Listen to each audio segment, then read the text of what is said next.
एक भाई बहन की खुशी के लिए किस हद तक जा सकता है? क्या वह अपनी छत, अपनी पहचान, अपनी पूरी जिंदगी दांव पर लगा सकता है? और अगर लगा दे तो क्या एक बहन उस कुर्बानी का कर्ज चुका सकती है? यह कहानी है प्रेम की, एक ऐसे भाई की जिसने अपनी छोटी बहन के डोली उठाने के लिए अपने सिर से बाप दादा की निशानी, अपनी छत बेच दी और खुद सड़क पर आ गया। पर उसे क्या पता था कि विदाई के वक्त उसकी बहन उसके हाथ में एक ऐसा बंद लिफाफा थमा देगी जिसे खोलने के बाद उसकी दुनिया हमेशा के लिए हिल जाएगी। आखिर क्या था उस लिफाफे में? कौन सा राज छिपा था बहन के आंसुओं के पीछे? चलिए, भाई बहन के इस पवित्र रिश्ते और त्याग की इस अनोखी दास्तां को करीब से जानते हैं। लखनऊ के एक पुराने मोहल्ले की तंग गलियों में एक छोटा सा पुश्तैनी मकान था।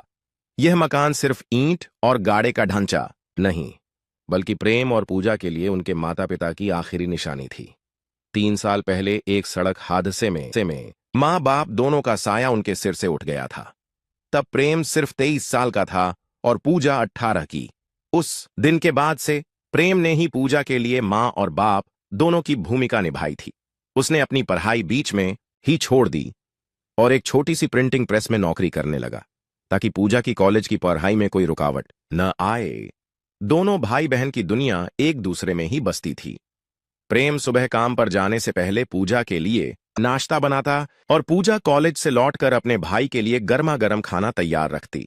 घर में भले ही तंगी थी, पर उनके प्यार में कोई कमी नहीं थी। प्रेम का बस एक ही सपना था कि वह अपनी बहन पूजा की शादी इतनी धूमधाम से करे कि स्वर्ग में बैठे उनके माता पिता की आत्मा को भी शांति मिले। वह चाहता था कि पूजा को कभी यह महसूस न हो कि उसके सिर पर माँ बाप का हाथ नहीं है। समय बीतता गया। पूजा ने अपना ग्रेजुएशन पूरा कर लिया। वह सुंदर तो थी ही, सुशील और संस्कारी भी थी। जल्द ही उसके लिए एक बहुत अच्छे घर से रिश्ता आया। लड़के का नाम रवि था। वह एक बैंक में मैनेजर था और उसका परिवार बहुत सुलझा हुआ और नेक दिल था। रवि और उसके परिवार वालों को पूजा पहली नजर में ही पसंद आ गई। उन्होंने शादी में दहेज की कोई मांग नहीं रखी, बस इतना कहा कि हम तो बस अपनी बहू को लेने आए हैं, शादी आप अपनी खुशी और सहूलियत के हिसाब से कर दीजिएगा। यह सुनकर प्रेम की चिंता थोड़ी कम तो हुई, पर उसका सपना अभी भी वही था, अपनी बहन को एक रानी की तरह विदा करने का। उसने शादी की तैयारियों की लिस्ट बनाई। अच्छा सा बैंक्वेट हॉल, शहर का सबसे अच्छा कैटरर, पूजा के लिए डिजाइनर लहंगा और बारातियों की आवभगत में कोई कमी न रह जाए। इन सब में अच्छा खासा खर्च था। उसने अपनी सारी जमा पूंजी हिसाब की तो पता चला कि वह शादी के कुल खर्च का आधा भी नहीं है। उसने दोस्तों से उधार मांगने की सोची, बैंक से लोन लेने के लिए भी भागा दौड़ी की, पर हर जगह से निराशा ही हाथ लगी। दिन बीतते जा रहे थे और शादी की तारीख नजदीक आ रही थी। प्रेम की रातों की नींद और दिन का चयन छिन गया था। वह पूजा के सामने तो मुस्कुराता रहता, पर अकेले में उसकी आंखों में एक गहरी चिंता और बेबसी तैरती रहती। एक रात जब उसे कोई रास्ता नहीं सूझा, तो उसने अपनी जिंदगी का सबसे मुश्किल और सबसे बड़ा फैसला लिया। उसने फैसला किया कि वह अपने इस पुश्तैनी मकान को बेच देगा। यह ख्याल आते ही उसका दिल कांप उठा। यह मकान, इसमें उसके बचपन की यादें थीं। माँ के हाथ की बनी रोटियों की खुशबू थी, पिता की डांट और प्यार था। इस घर की हर दीवार ने उन्हें हंसते रोते देखा था। इसे बेचना मतलब अपनी जड़ों को, अपनी पहचान को बेचने जैसा था। पर दूसरी तरफ उसकी बहन की खुशी थी, उसका सपना था। उसने सोचा, यह मकान तो बस 4 दीवारें हैं, मेरी असली दुनिया तो मेरी बहन है। अगर उसकी खुशी के लिए मुझे सड़क पर भी आना पड़े तो मैं तैयार हूं। उसने यह बात पूजा से पूरी तरह छिपा कर रखी। वह नहीं चाहता था कि उसकी बहन को जरा भी अंदाजा हो कि उसका भाई उसके लिए कितनी बड़ी कुर्बानी दे रहा है। अगले कुछ दिनों में प्रेम ने एक प्रॉपर्टी डीलर से बात की और मकान का सौदा तय कर दिया। खरीदार ने उसे शादी के खर्चे के लिए एडवांस में एक बड़ी रकम दे दी और बाकी की रकम शादी के ठीक बाद मकान खाली करते समय देने का वादा किया। प्रेम के हाथ में पैसे तो आ गए थे, पर उसे लग रहा था जैसे उसने अपनी आत्मा बेच दी हो। अब शादी की तैयारियां जोरों पर थीं। प्रेम ने अपनी बहन की शादी में कोई कसर नहीं छोड़ी। शहर का सबसे महंगा बैंक्वेट हॉल बुक किया गया, तरह तरह के पकवानों की लिस्ट तैयार हुई और पूजा के लिए दिल्ली से खास डिजाइनर लहंगा मंगवाया गया। पूजा अपने भाई का यह प्यार देखकर हैरान थी।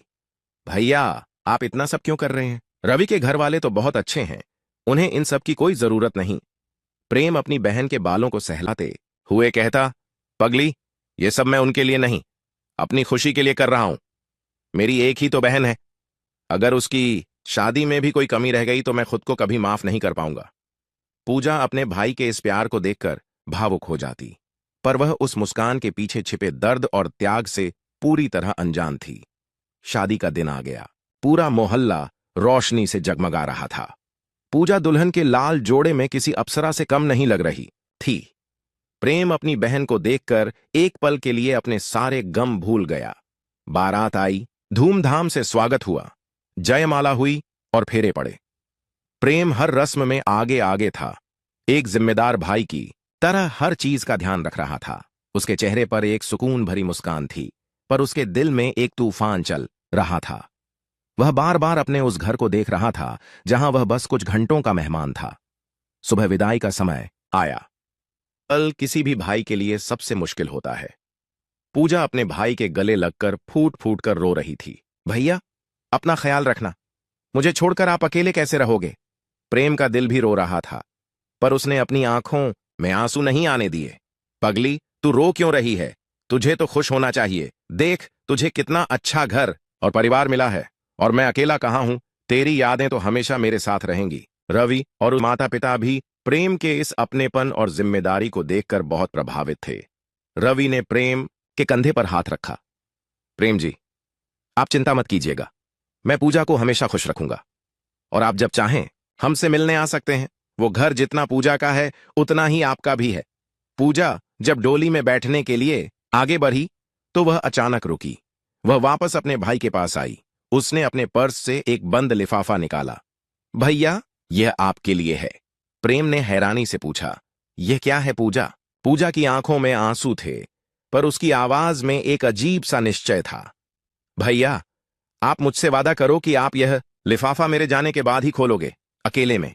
प्रेम कुछ समझ नहीं पाया, पर उसने अपनी बहन की खुशी के लिए वादा कर लिया। पूजा ने वह लिफाफा उसके कुर्ते की जेब में रख दिया, एक आखिरी बार अपने भाई के पैर छुए और डोली में बैठकर चली गई। बारात जा चुकी थी, मेहमान भी केक करके विदा हो गए थे। अब उस सूने घर में सिर्फ प्रेम अकेला रह गया था। घर की हर चीज उसे काटने को दौड़ रही थी। दीवारों पर लगी मां बाप की तस्वीरें उसे घूर रही थीं, जैसे पूछ रही हों कि बेटा, तूने यह क्या किया? प्रेम का सब्र का बांध अब टूट चुका था। वह वहीं जमीन पर बैठकर बच्चों की तरह रोने लगा। आज वह अपनी बहन को विदा करके खुश तो था, पर अपना सब कुछ लुटाकर बेसहारा भी हो गया था।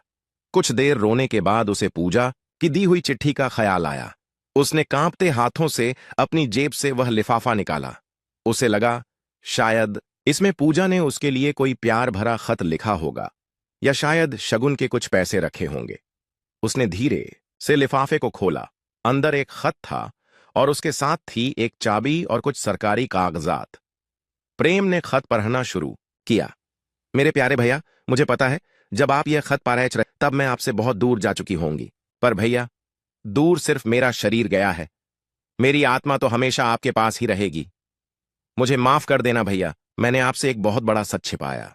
मैं जानती थी, हाँ भैया, मैं सब जानती थी कि आप मेरी शादी के लिए हमारा यह घर बेच रहे हैं। मैंने आपको उस प्रॉपर्टी डीलर से बात करते हुए सुन लिया था। मैं आपको रोकना चाहती थी, पर मैं यह भी जानती थी कि अगर मैं आपको रोकूंगी तो आप मेरी खुशी के लिए किसी और तरह से खुद को तकलीफ देंगे। भैया, आपने मुझे माँ बाप की कमी कभी महसूस नहीं होने दी। आपने अपनी पढ़ाई, अपने सपने, सब कुछ मेरे लिए कुर्बान कर दिया, और आज मेरी खुशी के लिए आपने अपने सिर से छत भी छीन ली। पर मैं इतनी खुदगर्ज कैसे हो सकती हूं कि अपने भाई को सड़क पर छोड़कर अपनी डोली सजा लूं? इसलिए भैया, मैंने और रवि ने मिलकर एक छोटा सा फैसला लिया। रवि मेरी भावनाओं की बहुत इज्जत करते हैं। जब मैंने उन्हें यह बात बताई तो उन्होंने एक पल भी नहीं सोचा। के लिए एक छोटा सा नया घर खरीदा है। हाँ भैया, यह सच है। इस लिफाफे में उसी घर की चाबी और कागजात हैं। यह घर आपके घर से ज्यादा बड़ा नहीं है, पर यह हमारा प्यार है। आपकी कुर्बानी के आगे एक छोटा सा नजराना है। प्लीज इसे मना मत कीजिएगा, वरना आपकी यह बहन कभी खुश नहीं रह पाएगी। आपकी छोटी बहन। पूजा खत पढ़ते पढ़ते प्रेम की दुनिया जैसे हिल गई। उसके हाथ से खत और चाबी छूटकर नीचे गिर गए। उसकी आंखों से आंसू नहीं, बल्कि भावनाओं का एक ऐसा सैलाब बह रहा था, जिसे वह रोक नहीं पा रहा था। वह हंस रहा था, रो रहा था, उसे खुद समझ नहीं आ रहा था कि वह क्या करे। उसकी बहन, जिसे वह एक नादान सी बच्ची समझता था, वह इतनी समझदार और इतनी बड़ी कब हो गई, उसे पता ही नहीं चला।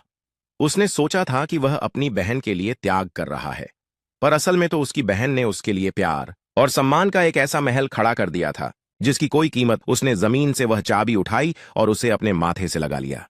वह रात भर सो नहीं सका। अगली सुबह वह उस पते पर पहुंचा जो कागजात में लिखा था। शहर के एक शांत और अच्छे इलाके में एक छोटा सा सुंदर सा मकान था, जिसके बाहर नेम प्लेट पर लिखा था, प्रेम पूजा निवास। यह PRH कर प्रेम का गला फिर भर आया। उसने चाबी से दरवाजा खोला। अंदर घर पूरी तरह से सजा हुआ था। जरूरत का हर सामान करीने से रखा था। दीवारों पर उसकी ओर पूजा की बचपन की तस्वीरें लगी थीं और साथ में उनके माता पिता की भी एक बड़ी सी तस्वीर थी। ऐसा लग रहा था जैसे यह घर नहीं बल्कि स्वर्ग हो। प्रेम ने अपनी बहन को फोन किया। फोन उठाते ही पूजा रो पड़ी। भैया, आपको घर पसंद आया? प्रेम की भी आवाज नहीं निकल रही थी। पगली, ये तूने क्या किया? इतना बड़ा तोहफा कोई देता है क्या? पूजा ने सिसकते हुए कहा। भैया, यह तोहफा नहीं, आप है। आपने जो मेरे लिए किया है उसके आगे तो यह कुछ भी नहीं। उस दिन भाई बहन फोन पर बहुत देर तक रोते रहे, पर आज ये आंसू खुशी के थे, प्यार के थे और उस अटूट रिश्ते के थे जिसे दुनिया की कोई दौलत खरीद नहीं सकती। तो दोस्तों, यह थी प्रेम और पूजा की कहानी। यह हमें सिखाती है कि भाई बहन का रिश्ता दुनिया का सबसे अनमोल रिश्ता होता है, जहां त्याग और प्यार की कोई सीमा नहीं होती। एक भाई अपनी बहन की खुशी के लिए अपना सब कुछ लुटा सकता है, तो एक बहन भी अपने भाई के सिर पर छत बनाए रखने के लिए हर हद से गुजर सकती है। अगर इस कहानी ने आपके दिल में भी अपने भाई या बहन के लिए प्यार जगाया है, तो इस वीडियो को लाइक करें और उनके साथ जरूर शेयर करें। हमें कमेंट करके बताइए कि आपको इस कहानी का सबसे खूबसूरत पल कौन सा लगा। और ऐसी ही दिल को छू लेने वाली पारिवारिक कहानियों के लिए हमारे चैनल को सब्सक्राइब करना बिल्कुल न भूलें। धन्यवाद।